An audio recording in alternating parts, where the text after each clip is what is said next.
नमस्कार, DD news पर आप देखना शुरू कर चुके हैं हमारा खास प्रोग्राम जनादेश। मैं हूं लाल चंद्र सिंह। जनादेश प्रोग्राम में हम 2 राज्यों की विधानसभा चुनावों से जुड़ी चुनावी खबरों को इन दिनों देख रहे हैं, जिसमें जम्मू कश्मीर और हरियाणा में चुनाव हो रहे हैं। तो तमाम खबरों को देखेंगे, चुनावी खबरों को जुड़ेंगे अपने संवाददाताओं से भी। लेकिन सबसे पहले आज की चुनावी हेडलाइंस। जम्मू कश्मीर में पहले चरण के चुनाव की तैयारियां पूरी। 7 जिलों में 1 दशक बाद होगा मतदान। पहले चरण की 24 सीटों में कश्मीर संभाग में 16 विधानसभा सीटों और जम्मू संभाग में 8 विधानसभा सीटों पर होगा मतदान। जम्मू कश्मीर में पहले चरण के चुनाव के लिए 219 उम्मीदवार मैदान में। भाजपा 16 सीटों पर लड़ रही है चुनाव, तो कांग्रेस और नेशनल कॉन्फ्रेंस गठबंधन ने सभी सीटों पर उतारे हैं उम्मीदवार। घाटी में निर्दलीय बिगाड़ सकते हैं नेशनल कॉन्फ्रेंस और पीडीपी का समीकरण। हरियाणा विधानसभा चुनाव के लिए कुल 1031 उम्मीदवार चुनावी मैदान में। 1221 उम्मीदवारों के नामांकन सही पाए गए, तो 190 उम्मीदवारों ने वापस ले लिया था अपना नामांकन।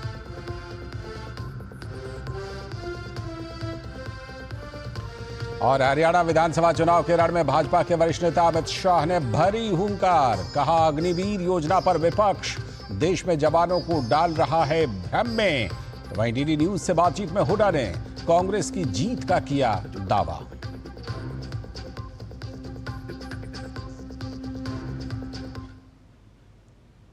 ये थी आज की चुनावी हेडलाइंस। अब देखते हैं चुनावी खबरों को विस्तार से। पहले जम्मू कश्मीर से जुड़ी खबरें, जहां कल होने वाले पहले चरण के मतदान के लिए सारी तैयारियां पूरी हो चुकी हैं। पहले चरण में 24 सीटों पर मतदान होना है, जिसमें कश्मीर और जम्मू की सीटें शामिल हैं।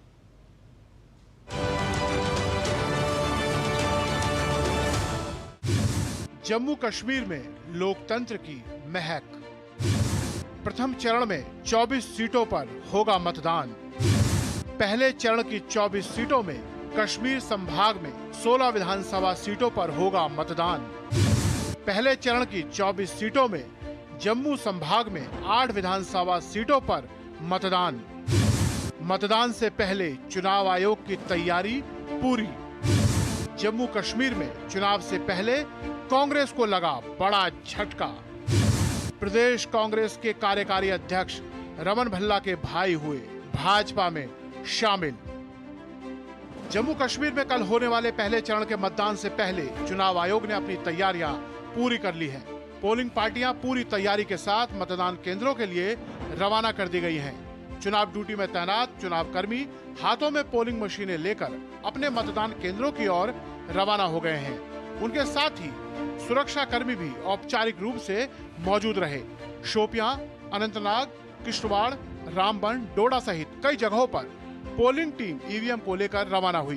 पहले चरण की 24 सीटों में कश्मीर संभाग में 16 विधानसभा सीटें और जम्मू संभाग में 8 विधानसभा सीटें शामिल हैं।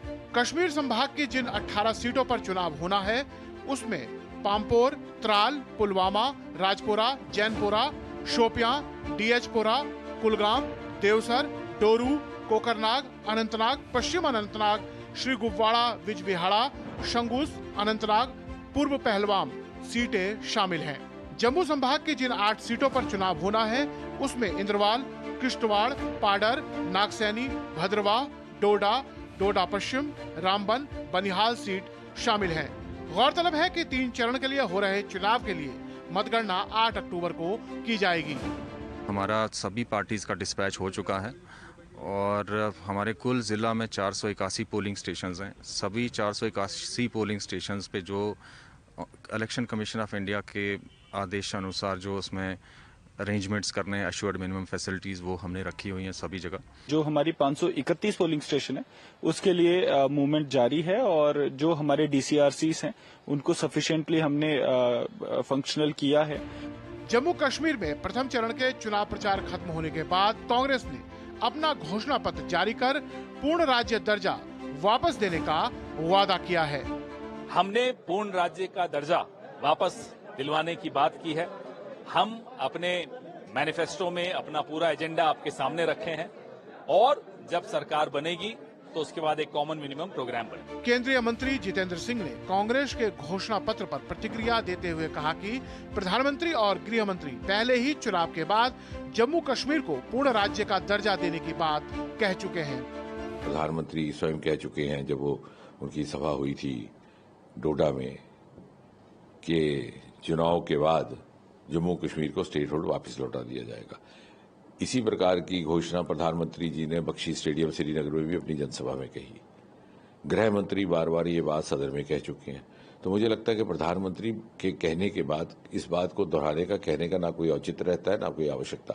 अब ये बार बार इस प्रकार की बातें कर रहे हैं कि हम स्टेटहुड लाएंगे, वो इसलिए कि एक पुरानी चतुराई है सियासत में कि इनको मालूम है कि ऐसा होने वाला है, तो एक ऐसा फेक नैरेटिव मैन्युफैक्चर करने की कोशिश कर रहे हैं, इजाद करने की, कि जब स्टेटहुड आ जाए तो हम ये कह सके कि हमने दबाव डाला था इसलिए हो पाया, लेकिन ऐसा होगा नहीं। मुझे नहीं लगता कि उनके मैनिफेस्टो में बहुत ज्यादा विश्वसनीयता है, क्योंकि कांग्रेस का राज रहा है 50-60 साल। यदि उन्होंने ये सब करना था तो पहले क्यों नहीं किया?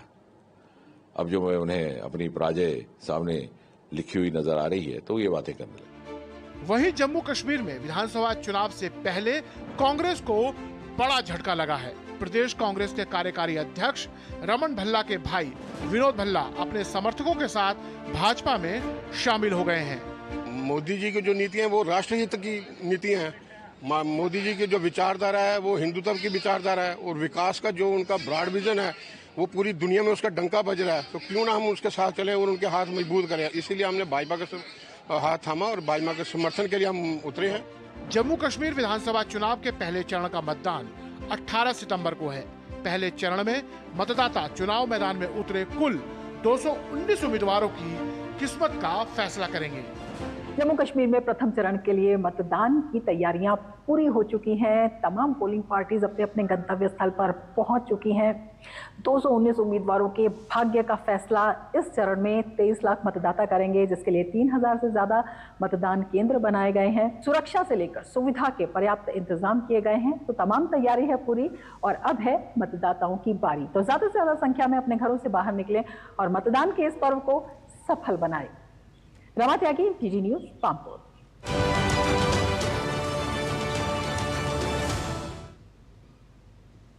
तो पहले चरण के मतदान के लिए तैयारियां पूरी हो चुकी हैं और काफी हलचल जम्मू कश्मीर में बढ़ गई है। हमारे 2 संवाददाता ग्राउंड जीरो से जुड़ रहे हैं। हमारे साथ ऋषि कुमार श्रीनगर से सीधे जुड़ रहे हैं और रामबन से धीरज कुमार, दोनों संवाददाता हमारे साथ जुड़ चुके हैं। मैं पहले ऋषि आपके पास चलता हूं। वहां की 16 सीटें ऐसी हैं जो पहले चरण में जिस पर मतदान होना है। किस तरह की तैयारी आप देख रहे हैं? इसलिए भी पूछ रहा हूं क्योंकि लोकसभा के चुनाव में हमने देखा था कि 3 दशक के बाद, करीब करीब 35 साल के बाद लोगों ने बहुत बढ़ चढ़कर हिस्सा लिया था मतदान में और काफी जमकर वोटिंग हुई थी। तो इस बार भी वोटिंग बहुत अच्छी हो, इसके लिए क्या तैयारियां हैं?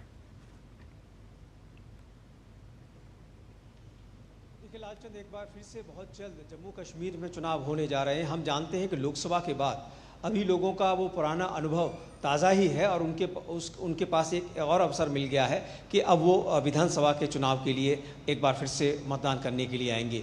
निश्चित तौर से उनके बीच में बहुत उत्साह है, और जैसे कि आपने कहा कि उस समय भी तमाम ऐसे उदाहरण थे जिन्होंने कि 3 दशक तक वोट नहीं डाले, और जो जम्मू कश्मीर में परिस्थितियां रहीं उसमें उनके बीच में क्या चल रहा था, उनके मन में क्या चल रहा था। लेकिन आज वो सारी चीज़ें समाप्त हो चुकी हैं।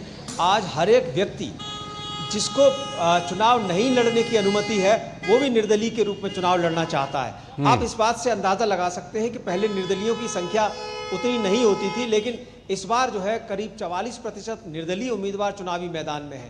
तो ये जो पूरी की पूरी लोकप्रियता है चुनाव को लेकर, डेमोक्रेसी को लेकर, लोगों में भी है, क्योंकि जब उम्मीदवार ज्यादा होते हैं उससे अंदाजा लग जाता है कि जो लोगों का उत्साह है वो काफी ज्यादा है मतदान को लेकर। जहां तक चुनाव आयोग की तैयारियों का जिक्र करें तो निश्चित तौर से चुनाव आयोग ने उन एक बूथ तक अपनी सुरक्षा कर्मियों को, और कोशिश की गई है कि वहां पर CCTV कैमरा के अंदर उनको जद में लाया जाए। और एक और प्रयास किया गया था चुनाव आयोग के द्वारा, जो कि राजनीतिक दलों ने आयोग के सामने रखा भी था, कि हर 2 किलोमीटर के अंदर में, चूंकि पहाड़ी इलाका है, दूर दूर कई बार बूथ हो जाते थे, तो उसको सुनिश्चित किया है कि 2 किलोमीटर के अंदर ही हर हालत में यहाँ पर पोलिंग बूथ रखे गए हैं। ठीक है। और एक बात और सुनिश्चित की गई है कि इन पोलिंग बूथ को किसी भी हालत में इससे आगे नहीं बढ़ने दिया जाएगा। यानी कि पहले कई बार ये होता था कि अगर एक व्यक्ति के लिए बूथ है तो उसको खत्म करके दूसरे बूथ के साथ अटैच कर दिया जाता, लेकिन इस बार आयोग ने कहा है कि हम 2 किलोमीटर के दायरे को मानेंगे और अगर एक परिवार के लिए ही बूथ बनाना पड़े तो वो बनाया जाएगा।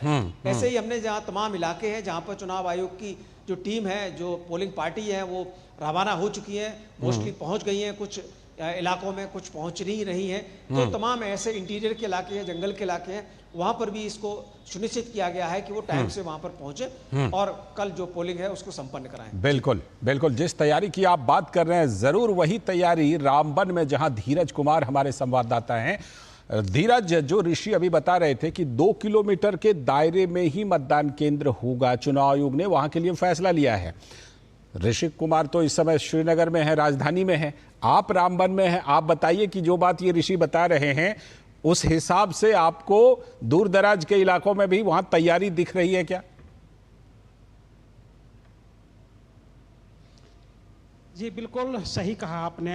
यहाँ की जो तैयारी है, अगर हम रामबन जिले की बात करें तो रामबन जिले में 2 विधानसभा की सीटें हैं, रामबन और बनिहाल, और लगभग यहाँ पे 365 जो मतदान केंद्र हैं वो बनाए गए हैं। और आज हमने जब रामबन का दौरा किया तो ये जानने की कोशिश की कि उन 365 सीटों की देखभाल कैसे हो रही है, कैसे यहाँ के अधिकारी जान पा रहे हैं कि वहाँ पे जो सुरक्षा अधिकारी हैं वो पहुँचे हैं या नहीं हैं, या वहाँ जो पोलिंग जो टीम है, प्रिजाइडिंग अफसर हैं वहाँ पहुँचे हैं या नहीं पहुँचे हैं।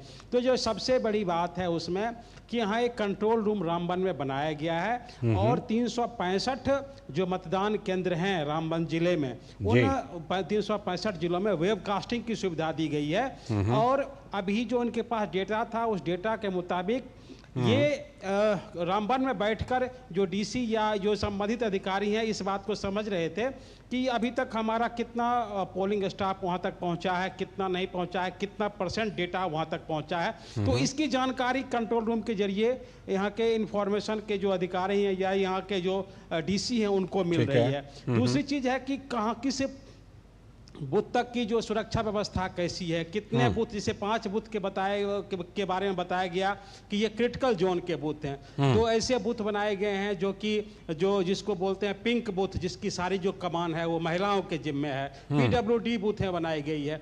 तो चुनाव आयोग की इस तरीके की तैयारी है कि जो एक से एक भी जो लोग हैं वो मतदान से दूर नहीं रहे, छूटे नहीं। जो सबसे महत्वपूर्ण जानकारी है इन 2 विधानसभा सीटों की, इसमें 175 ऐसे मतदाता हैं जो कि 85 साल से अधिक उम्र की हैं। तो उसके लिए उनके घर पे जाके कैसे वोटिंग हो, तो चुनाव आयोग की तरफ से चुनाव से पहले उनके घर पे जाके उनका मतदान किया जा चुका है। तो चुनाव आयोग की पूरी तैयारी है। और जो सबसे बड़ी जो तैयारी है वो तैयारी है कि जो किस जो कौन सा जो इलाका है वो डर वाला इलाका है, भय वाला इलाका है, तो कैसे भय मुक्त मतदान हो, जो शांतिपूर्ण तरीके से मतदान हो, तो इसकी सारी की सारी तैयारी रामबन में कर। बिल्कुल, आप दोनों संवाददाता आज जो अपडेट दे रहे हैं, जाहिर सी बात है कि कल जब मतदान होगा तो आप दोनों से पूरी बातचीत करके और मतदान की सारी अपडेट हम लोग लेते रहेंगे। फिलहाल आप दोनों का बहुत बहुत शुक्रिया, धीरज कुमार जुड़ने के लिए और ऋषि कुमार आपका भी जुड़ने के लिए बहुत बहुत शुक्रिया। तो हमारे दोनों संवाददाता जम्मू कश्मीर से जुड़े थे, ग्राउंड जीरो से। और जम्मू कश्मीर विधानसभा चुनाव की दूसरे चरण में बड़गाम जिले की खान साहिब विधानसभा क्षेत्र बेहद महत्वपूर्ण हो गई है। यहाँ national conference, PDF, PDP, BJP और के उम्मीदवारों के बीच कड़ा मुकाबला इस सीट पर देखा जा रहा है।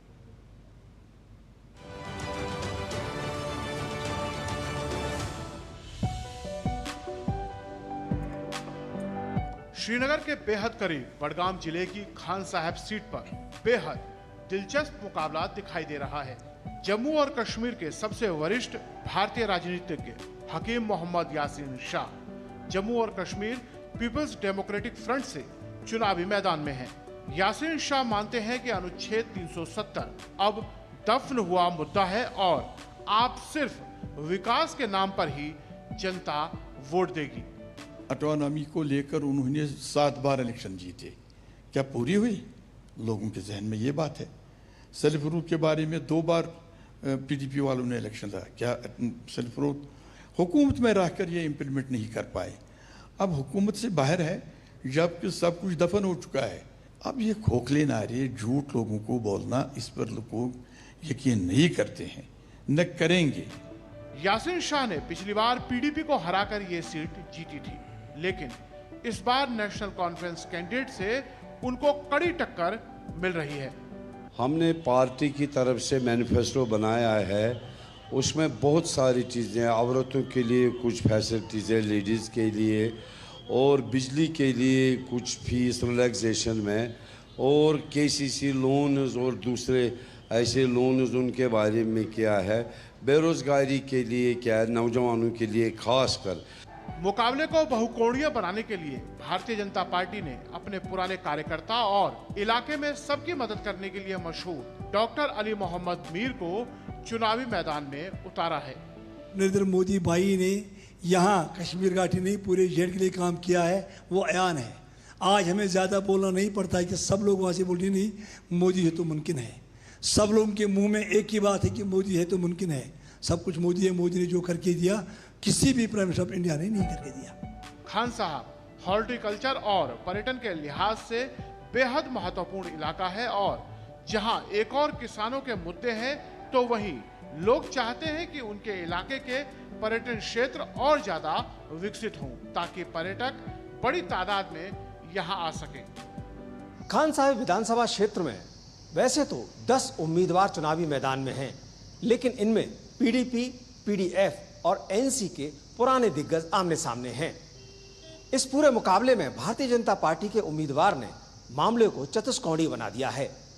कुल मिलाकर ये जो इलाका है वो कृषि और पर्यटन के मामले में जाना जाता है, लेकिन इलाके की जो समस्याएं हैं वो आज भी लोगों के बीच में हैं, और वो मानते हैं कि अब अपनी नुमाइंदगी उसी को देंगे जो हमारे सरोकारों को आगे बढ़ाए। कैमरामैन अनिकेत के साथ ऋषि कुमार, डीडी न्यूज, खान साहब।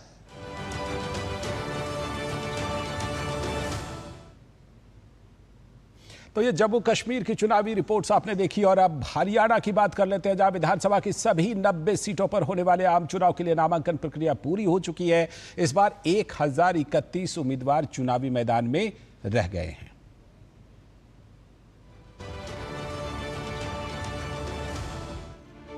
पांच अक्टूबर को हरियाणा विधानसभा की सभी 90 सीटों पर होने वाले आम चुनाव के लिए नामांकन प्रक्रिया पूरी हो चुकी है। इस बार 1031 उम्मीदवार चुनाव मैदान में उतर रहे हैं। 1559 उम्मीदवारों ने नामांकन दाखिल किया था, जिसमें से 1221 उम्मीदवारों के नामांकन सही पाए गए हैं। उसमें से 190 उम्मीदवारों ने नामांकन वापस ले लिया है। 5 सितंबर से 12 सितंबर तक उम्मीदवार नामांकन दाखिल कर सकते थे। बता दें कि हरियाणा के 2014 के विधानसभा चुनाव में हरियाणा में 1351 उम्मीदवारों ने चुनाव लड़ा था।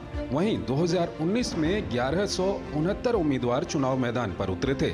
निर्वाचन अधिकारी पंकज अग्रवाल ने बताया कि उम्मीदवारों की अंतिम सूची जारी कर दी गई है। साथ ही उम्मीदवारों को चुनाव चिन्ह भी आवंटित कर दिए गए हैं। गौरतलब है कि हरियाणा में 5 अक्टूबर को सुबह 7 बजे से शाम 6 बजे तक मतदान होगा। 8 अक्टूबर 2024 को मतगणना के साथ ही चुनाव परिणाम घोषित कर दिए जाएंगे। ब्यूरो रिपोर्ट, जनादेश desk, DD news.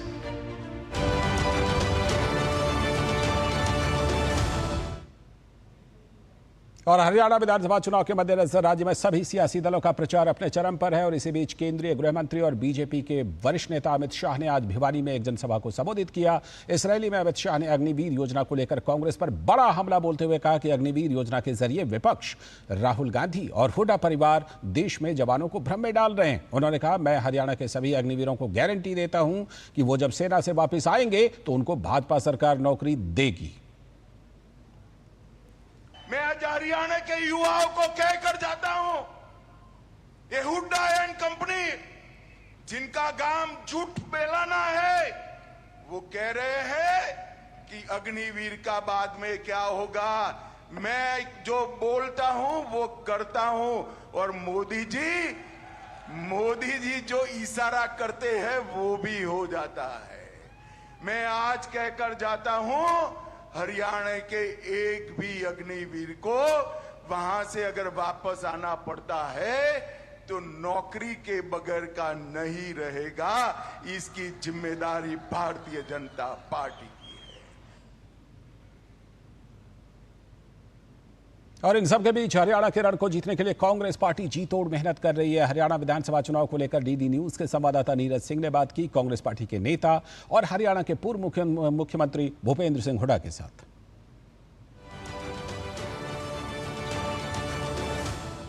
Bhupendra Singh Hooda जी इस समय हमारे साथ हैं, जो लगातार हरियाणा में कैंपेन कर रहे हैं कांग्रेस पार्टी को जिताने के लिए, तमाम जगह रैलियां कर रहे हैं। हुड्डा साहब, सबसे बड़ा इशू इस बार आप क्या देख रहे हैं हरियाणा के अंदर? हरियाणा में सबसे बड़ा इशू है, क्या कह रहे हैं हरियाणा के लोग?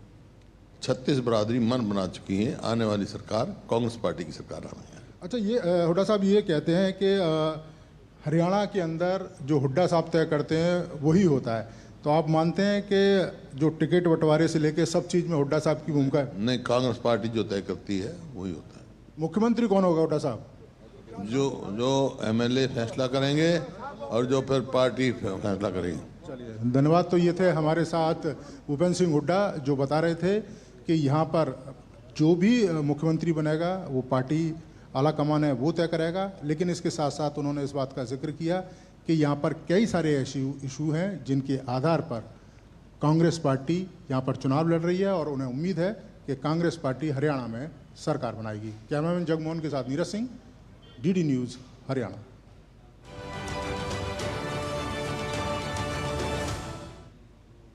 ये खास बातचीत आपने सुनी और भूपेंद्र हुड्डा कह रहे हैं कि जो आला कमान दिल्ली से तय करेगा वो होगा, लेकिन हम सब जानते हैं कि इस बार वहाँ आम आदमी पार्टी से गठबंधन नहीं करने का फैसला भूपेंद्र सिंह हुड्डा का ही है। आज के जनादेश में इतना ही, लेकिन कल फिर इसी समय हम आपके लिए दोनों राज्यों से जुड़ी चुनावी खबरों को लेकर आएंगे। फिलहाल पूरी टीम को दीजिए अनुमति। नमस्कार।